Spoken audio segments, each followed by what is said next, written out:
নমস্কার বন্ধুরা, সবাই কেমন আছো? আশা করছি সবাই খুব ভালো আছো, আর আমিও ভালো আছি। আজ বিকেলে বানাচ্ছি পাস্তা। আজ যেহেতু বৃহস্পতিবার, তাই সম্পূর্ণ নিরামিষভাবে আমি পাস্তাটা বানাবো। ডিম বা পেঁয়াজ কোনোটাই আমি আজকে পাস্তার মধ্যে দেব না। তো পাস্তাটা আমি প্রথমে জলে দিয়ে সেদ্ধ করে নিচ্ছি লবণ আর তেল দিয়ে। আর এইদিকে আমি আগের থেকেই বিনস, গাজর, ক্যাপসিকাম, টমেটো এগুলো কিন্তু কেটে নিয়েছি। আর এই যে দেখতে পাচ্ছ, এইদিকে সয়া সসটা দোকান থেকে অল্প আনিয়েছি, যেহেতু আমাদের দোকান থেকে নিয়েছি। আর এখানে আছে কাঁচা লঙ্কা। তো পাস্তাটা সিদ্ধ হচ্ছে, সিদ্ধটা হয়ে গেলেই আমি কিন্তু বেশ 10 মিনিট মতো ভালোভাবে সিদ্ধ করে নিতে হবে। তারপরে কিন্তু আমি এটা নামিয়ে নেব।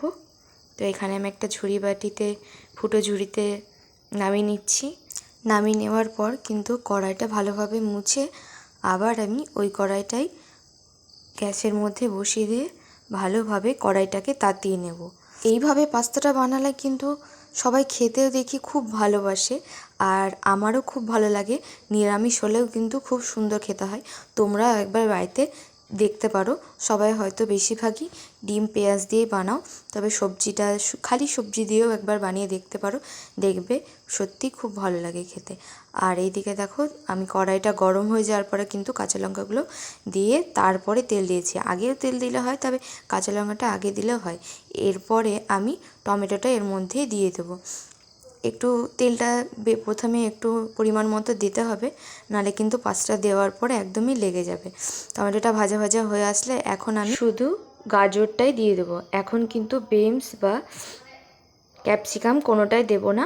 আগে ভালোভাবে গাজরটা ভেজে নিতে হবে, কেননা একটু গাজরটা বেশি সময় লাগে ভাজতে। সেই জন্য আমি এটা একটু আগে দিয়ে দিই, এবং তারপরে আমি পরিমাণ মতো সামান্য লবণও দিয়ে দিই, কিন্তু যাতে প্রতিটা সবজি পরিমাণভাবেই লবণটা দিয়ে যেন ভালোভাবে সবজির মধ্যে লবণটা যায়, নাহলে কিন্তু মুখে পড়লে সবজিটা একদমই ভালো লাগে না। আর এই সময় কিন্তু একটু ভাজার সময় কিন্তু আঁচটা কমিয়ে দেবেন উনুনের বা গ্যাসে, যাই হোক। এটা ঠিক যে আমি রান্না করি না বা রেগুলার রান্না আমার করার প্রয়োজন হয় না, তবে যেটুকু যা জানি সেইটুকুই কিন্তু তোমাদের সাথে শেয়ার করছি। আর এই যে দেখো, গাজরটা কিন্তু অনেকটাই প্রায় ভাজা ভাজা হয়ে এসছে, সেদ্ধও হয়ে গেছে। একটু আঁচটা যদি বাড়িয়ে তেলটা দেওয়া যায়, তাহলে কিন্তু দেখবেন তাড়াতাড়ি হয়ে যায়। কিছু মনে করো না সবাই, একবার লেনদেন বা লেওতা হয়ে যাচ্ছে। আমার সেভাবে ভয়েস ওভার দেওয়ার অভ্যাস নেই, তো তোমরা ভালোবাসা দিলে আমি আস্তে আস্তে এগুলো অভ্যাস করে আশা করছি পরবর্তীতে আরও সুন্দর করে তোমাদেরকে ভিডিও দেব। এখন আমি দিয়ে দিলাম এর মধ্যে বিনসটা এবার দিয়ে কিন্তু আবার একটু সামান্য লবণ দিয়ে দেবে, কেননা যেহেতু পরিমাণটা বাড়লো, সেই জন্য একটু লবণ দিয়ে আমি আবার ভালোভাবে ভেজে নেব।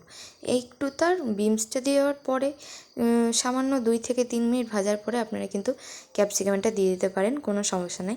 ক্যাপসিকামটা একটু মুখে পড়লেই ভালো লাগে, তবে গাজর আর বিনসটা কিন্তু ভালোভাবেই ভাজা হওয়া চাই। এইবারে নেড়ে চেড়ে সুন্দরভাবে কিন্তু আমি সব সবজিটা ভেজে নেব। এই যে দেখছেন সুন্দর ভাজা হয়ে গেছে। ভাজা হওয়ার পরে এইদিকে সেদ্ধ করে রাখা, জল ঝরিয়ে রাখা পাস্তাটা কিন্তু আমি এবার এর মধ্যে দিয়ে দেবো। এই যে দেখছেন কি সুন্দর জল ঝরিয়ে রাখার পর কিন্তু ঝরঝরে হয়ে গেছে, তার সাথে একটা কিন্তু লেগে নেই।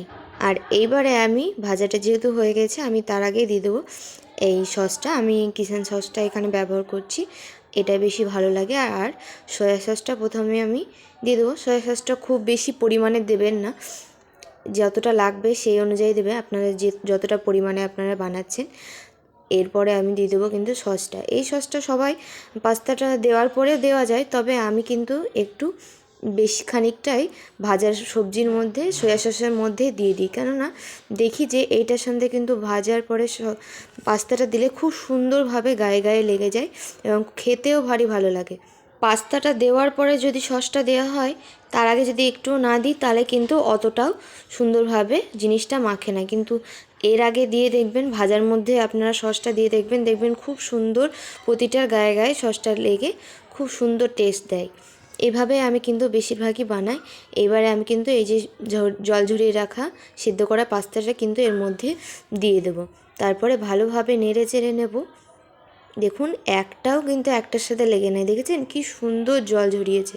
এবার ভালোভাবে নেড়ে চেড়ে পাস্তাটা সুন্দরভাবে কিন্তু মাখিয়ে নিতে হবে। ভালোভাবে নাড়বেন যাতে হয়ে যায়। এই যে দেখছেন কত সুন্দর দেখতে লাগছে, খেতেও কিন্তু খুব সুন্দর হবে। আশা করছি আপনারা কিন্তু একবার অবশ্যই বাড়িতে এইভাবে দেখবেন বানিয়ে। যদি ভালো লাগে অবশ্যই আমাকে কমেন্ট করে জানাবেন কেমন হয়েছিল আপনাদের পাস্তাটা। আর দেখছেন সবজিটা যেহেতু বেশি করে দিয়েছি, সবজিটা কত সুন্দর চোখে পড়ছে। সবজিটা বেশি দিলে কিন্তু খেতেও ভারী ভালো লাগে।